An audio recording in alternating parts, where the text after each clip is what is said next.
កញ្ញាយត្រាមកការិយាល័យមានបំណងអ្វីឬស្រីមកសុំចូលឈ្មោះកុំបារម្ភឲ្យសងបាទៅនៃของស្នាសុំកែជួបងប្រធានក្រុមចុះឈ្មោះមានអ្វីឆ្កងខុងដោះស្រាយជូនទៀតមានអ្វីឆ្កងខុងដោះស្រាយជូនទៀតបងប្រធានក្រុមរូបខ្ញុំចង់ឈ្មោះរួចហើយ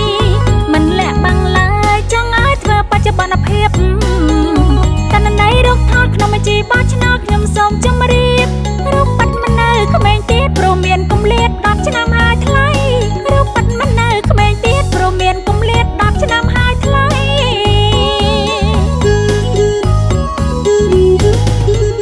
អរគុណបងអូនស្រីលោកលីធ្វើបច្ចុប្បន្នភាពតនន័យជីវមាត្រឲ្យបានច្បាស់លាស់ត្រឹមត្រូវមកថតរូបជាថ្មីមួយទៀតត្រូវផ្ដល់ស្នាមរៀមដៃថ្មីមែនហើយបងភ្លេចសួរពើត្រូវមានអត្តសញ្ញាណប័ណ្ណសញ្ជាតិខ្មែរមែនហើយបងភ្លេចសួរពើត្រូវមានអត្តសញ្ញាណប័ណ្ណសញ្ជាតិខ្មែរកាន់ជាប់មកហើយបងអើយខ្ញុំសូមជម្រាបមានសុពលភាពអត្តសញ្ញាណប័ណ្ណសញ្ជាតិខ្មែរធ្វើតាមតួនាទីនីតិវិធីមានជាហោហាយ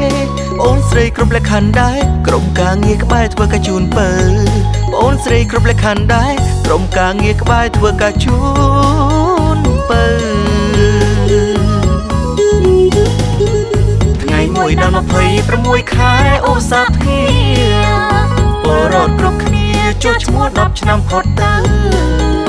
សូមអញ្ជើញរស់រានជួបក្រុមចុះឈ្មោះតាមការិយាល័យធ្វើបច្ចុប្បន្នភាពទិន្នន័យកុំភ្លេចភ្ជាប់នៅអត្តសញ្ញាណប័ណ្ណធ្វើបច្ចុប្បន្នភាពទិន្នន័យកុំភ្លេចភ្ជាប់នៅអត្តសញ្ញាណប័ណ្ណ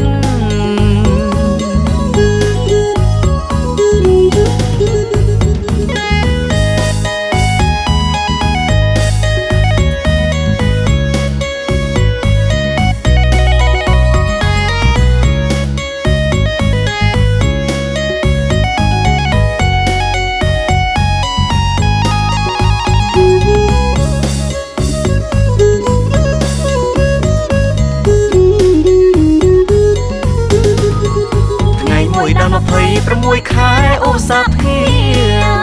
ពលរដ្ឋគ្រប់គ្នាចុះឈ្មោះ10ឆ្នាំផុតទៅសូមអញ្ជើញរស់រានជួបក្រុមចុះឈ្មោះតាមការិយាល័យធ្វើបច្ចុប្បន្នភាពទិន្នន័យកុំភ្លេចភ្ជាប់នៅអត្តសញ្ញាណប័ណ្ណធ្វើបច្ចុប្បន្នភាពទិន្នន័យកុំភ្លេចភ្ជាប់នៅអត្តសញ្ញាណប័ណ្ណ